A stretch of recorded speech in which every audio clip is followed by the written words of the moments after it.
Hi everybody, welcome back. Let's get into Itonga review. Listen, this week on Itonga, it gives me shocker. We are going to see Ubanele and Uzama finally getting into an argument. It has been a long time coming, and we're also going to get to see the real Sanele. It has been a while since we got to see the real Sanele. The drama that we're going to see on Itonga, not Ubabomncane has impregnated someone. Sana, I am scared for Unokwanta, okay? She invited problems within her marriage. Now, Uzama has been feeling a bit of insecure with Ubanele spending time with Umbali. Baby girl has been feeling some insecurities, and you know what she did? She ran and said, listen, they should have a traditional wedding because she's been feeling some insecurities. She said, listen, I've been feeling some insecurities, so therefore, let's have this traditional wedding. It's kind of mandatory right now. It's been a long time coming. Some insecurities have been long coming on me, okay? I've been feeling some insecurities, and it is about time that we have this traditional wedding, okay? I'm like, baby girl, I see you, baby girl. I see you, okay? And I don't know, but I feel like something will go wrong within her traditional wedding. Something will definitely go wrong. I don't know. Something will snap within Ubanele, and Ubanele will realize that what he did is wrong. And also Umbali will come and fight for Usanele, saying that, listen, I still love you, you know, and she will be telling Ubanele, if Usanele is still within, she's here to fight for their life, for their love, you know. She's here to just give it a one more fight. So I don't know if Umbali's words will make Ubanele snap and realize what he has been doing to Usanele. It's very wrong, you know, because this is kind of kidnapping right now, okay? This looks like Ubanele has kidnapped Usanele because Usanele has been wanting to return into his real life, you know, continue impilo nombali wakhe, but not Usanele, who has somehow managed to impregnate Uzama. And Ubanele now saying that if there is one thing that he truly regrets is impregnating Uzama. He says that he felt traps, you know, by impregnate Uzama. But also I am so shocked by Umbali saying that she's willing to fight for her love with Usanele. But it's so confusing because she knows Usanele / Banele has impregnated Uzama. So how is that gonna work out? You know, how is their relationship gonna work out with them having Uzama as a baby mama, someone who's constantly gonna be there and gonna be in the middle of their relationship because she is now a baby mama? It's so confusing. But also we then got to see Ubanele wanting to tell Uzama the truth. He's like, listen, Uzama, there is something that I have to tell you. There's something very important that I feel like I should share with you. And Umbali, you know, when mangabu semathandweni, you feels like whatever it is, it's okay, we'll deal with it together. It's not a big deal. Don't be scared. Tell me what is it, you know, we'll handle it together. But when you are actually told what it is, you're gonna be so scared, you know. And those are the vibes that Umbali is kind of giving me right now, that okay, it is what it is, you know. And I like it when Umbali addresses Usanele as unjinji, like unjinji wami, you know what I mean? So yeah, guys, but also I'm so scared for Unogwanda, knowing that her husband has impregnated someone. This is so crazy. I don't know. Did it happen? Did Ubabomncane and Umzala Nogwanda kind of slept together? Like I might have missed an episode, honestly speaking, because I'm like, how is Nogwanda's cousin pregnant? How is she pregnant? Was she impregnated by Unokwanda's husband. Like, this is so confusing, but I feel so scared for Unowanda. Sana, she has been fighting for her marriage for all along, and having someone to come in and say, listen, I'm pregnant, it is such a huge shocker and a huge scare, you know, a biggest scare of anyone's life. And when you're calling off the wedding, I ngeke nje uyadlala ukwazi nje ukungigila ngaleyo ndlela. Noma sekuthiwa uyagilana but angeke nje uzokhona ukungigila kanjalo. Yeah, uzama on the other hand uhappy uthi nje ya mtshele ukuthi nje uMembeso is being called off, mtshele. Umbhali on the other hand udidekile ke, uconfused, uqedekile, and ngaleso sikhathi uSanele cannot talk long on the phone, you know, as long as he has already said ukuthi lalela the Membeso has been called off. He can't say more. You know, he have a whole gun pointed at his face. Yo, ngaze ngamzwela nkosami umbhalo wabantu wavele nje yazini waphelelwa amandla ayibona hayi. Not untanzi egqiba uphinda benoma wakhe bephila. Ay, so luckily uveze ikhanda ke. And you know what, as soon as I realized ukuthi bagqotshwe bephila but ikhanda savelile, this is when I know ukuthi no, this is not the end of the road for bona. Kodwa hayibo guys, nikwazi kwayisihluku kona leso sokugqitshwa uphila pho. Awucabange nje usindo umhlabathi. Lapha kwazi nanokwenza noma ngathi intuthane yakuhamba yo, noma ngathi uhanjwa ispider, scorpion ekhanda, ikinto ozoyenza uzovele nje ucimeze. Ngaze ngapho waziswela nkosami uphinda benoma wakhe. Uphinda inkosami understandile ukuthi shame waze wamphoxa uma wakhe by dragging her into this mess. So the only thing that at that moment Peter could Phinda could say and answer ukuthi nje uyaxolisa kuma wakhe futhi uyabonga futhi uyaunderstand ukuthi yay ave hlupha. If it was not because of his mom, he would have long loved this word.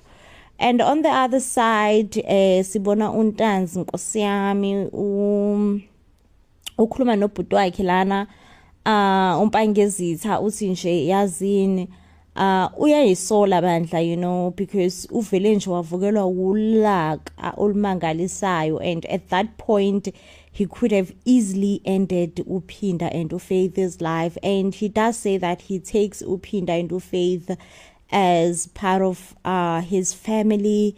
It's said here that umpangezitha actually is the one who killed or eliminated Phinda's father. So now uFaith as a single mom, or had to be a single mom and raise Uphinda ngene, or Uphinda Gudla mean Phinda by herself, because uNtanzi actually is responsible for making uFaith a single mom. And he does say ukuthi from that day onwards, you know, wavele wafunga nje wathi angeke aphinda amlahle uFaith and uzomthatha amnakekele. And he does say ukuthi in him there is something that takes Uphinda as his own son.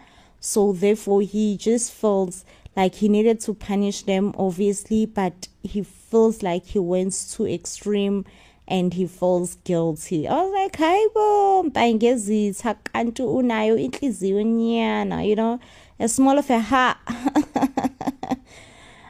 He then went back to the sites where they were buried, okay, and he instructed people there ukuthi lalelani ngisacela ngenzeleni ifavor, ngenze sure ukuthi niyangidigela bona labantu niyabagubha bephume lana and bahambe beyogeza, and as soon as they have bath they will have a visitor back at home. Lapho ngithi hayibo ubani lelo visitor lelo, you know, because njena hayibo na ubani nje umuntu ongafuna ukuvakashela uFaith benophinda kwaNtanzi.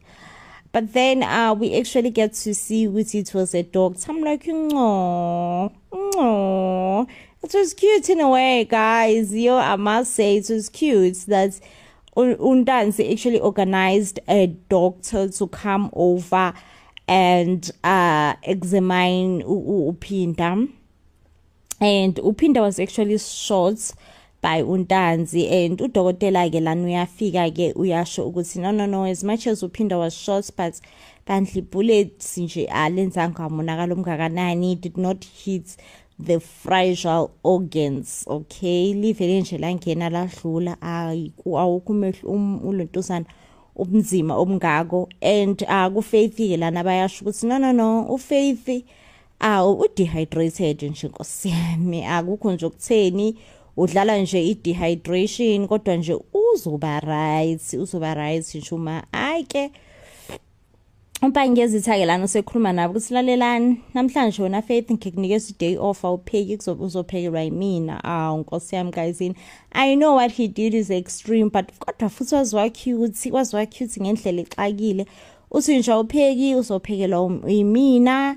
And uyasho ke lana futhi ukuthi imali yakhe uyayidinga, usayifuna yonke nje ngoba injalo and izobhadalwa uphinda.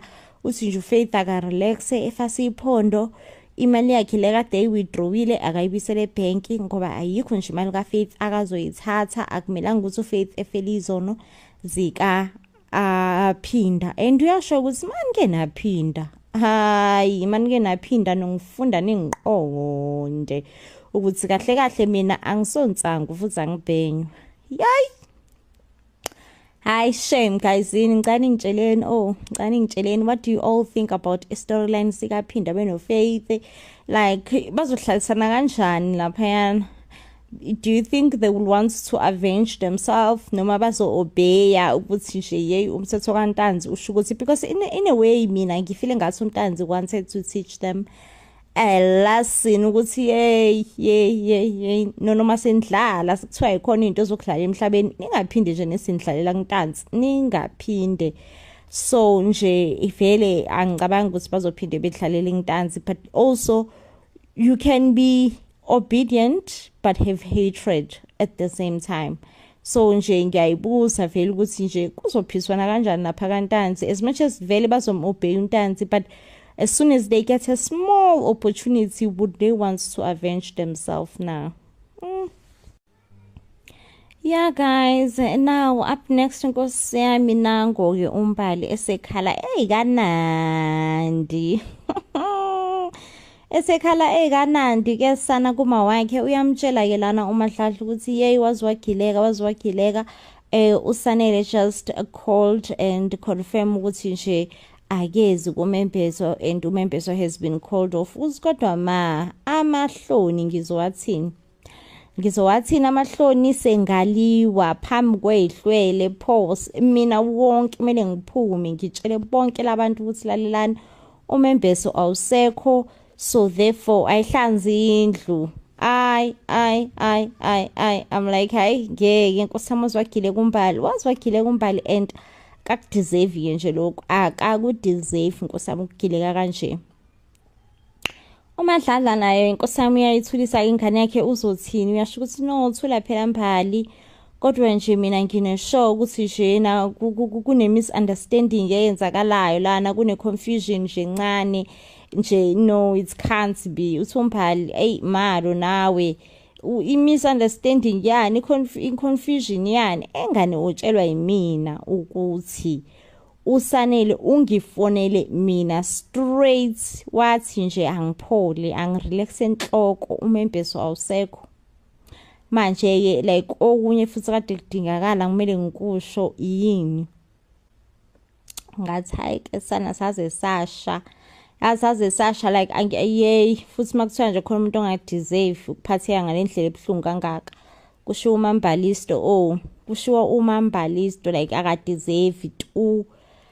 Ayike on the other side also abakwa Magwaza nabo they are just as confused, you know, nabo Nkosi yami abakwa Magwaza like hey bukanti ngempela uSanele, and bathi manje siyenze njani bafethu, siyaqhubeka siya kuMembeso umakhumalo uthi ayibona, like that's not even a question. Indawo yempela sibuza ukuthi kuyayiwa kuMembeso noma kuyiwa, vele kuMembeso kuyayiwa, kumele siqhubekeni siyele kuMembeso, you know.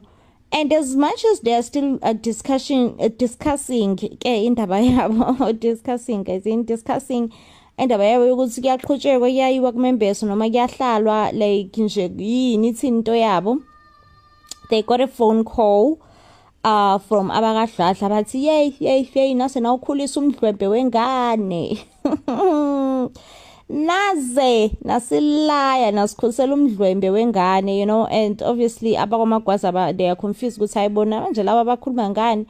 Bathi akuyena usanele wenu ofonayo ontshela ukuthi umembeso has been cancelled. Kuwo wonke amalanga abakadinga ukukhansela ngayo umembeso, ukhethe ilanga likamembeso ngqo ukuthi ekhansele.